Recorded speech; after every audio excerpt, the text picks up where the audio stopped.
నుంచి వదిలేసేటట్టుగా పరిస్థితులు ఉండి అక్కడ కూడా చాలా మంది నాయకులు కానీ అదేవిధంగా రాయలసీమ వాసులు కానీ ఫ్యాక్షనిజాన్ని పక్కన పెట్టి వ్యాపారాల పేరిట పరిశ్రమల పేరిట వ్యవసాయం చేసుకుని వాళ్ళ జీవనోపాధి సాగిస్తున్న నేపథ్యంలో రాయలసీమని రతనాలసీమ చేయాలి అన్న ఆకాంక్షిస్తున్న చంద్రబాబు నాయుడు గారి నేతృత్వంలో ఎన్డీఏ నేతృత్వంలో జగన్మోహన్ రెడ్డి ఏదో రకంగా శవ రాజకీయాలు చేసైనా ఫ్యాక్షన్ రాజకీయాన్ని మళ్ళా తెరలేపాలి అనే ఉద్దేశంతో నిన్న అతను చేసిన ఒక డ్రామాను చూస్తూ ఉంటే ప్రజలు కూడా ఇలాంటి వాడినే ఇంతకు ముందు 151 సీట్లు ఇచ్చి మనం సీఎం చేశామని సిగ్గుపడే పరిస్థితి కనిపిస్తా ఉంది.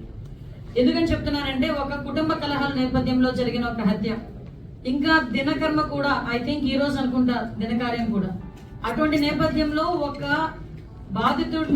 బాధిత కుటుంబాన్ని పరామర్శించాల్సిన తీరు చూస్తే నిజంగా ఇలాగా పరామర్శిస్తారు?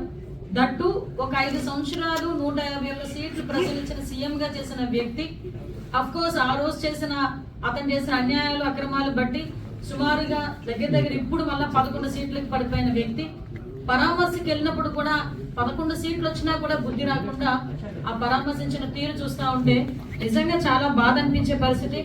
అదేవిధంగా అతను నైజం కూడా బయటపడిన పరిస్థితి మనందరికీ కనిపిస్తుంది. లాస్ట్ 5 years ఒక స్టేట్ స్పాన్సర్డ్ టెర్రరిజం అని ఎక్కువగా ప్రోత్సహించి ఎప్పుడు చూసినా ఎక్కడ చూసినా దాడులు, హత్యలు, మానభంగాలు, కబ్జాలు ఇలాంటి సిచ్యువేషన్ తోనే 5 సంవత్సరాలు కూడా గడిపేసి ఈ రోజు తిరిగి ఎన్డీఏ గవర్నమెంట్ మీద బురద జల్లే పరిస్థితి కనిపిస్తా ఉంది.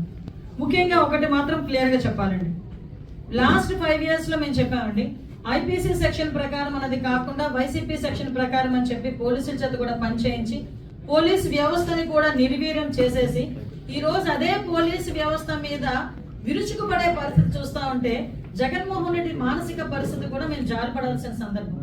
నిన్న టూర్ ప్రోగ్రామ్ లో కూడా ఏదో భద్రతా వైఫల్యాలు వచ్చినాయి, ఏదో ఇష్టానుసారంగా పోలీసులు భద్రత కల్పించలేకపోయారు, గవర్నమెంట్ భద్రత కల్పించలేకపోయిందని నిన్న చాలా మంది బయటకు వచ్చి మాట్లాడిన పరిస్థితి.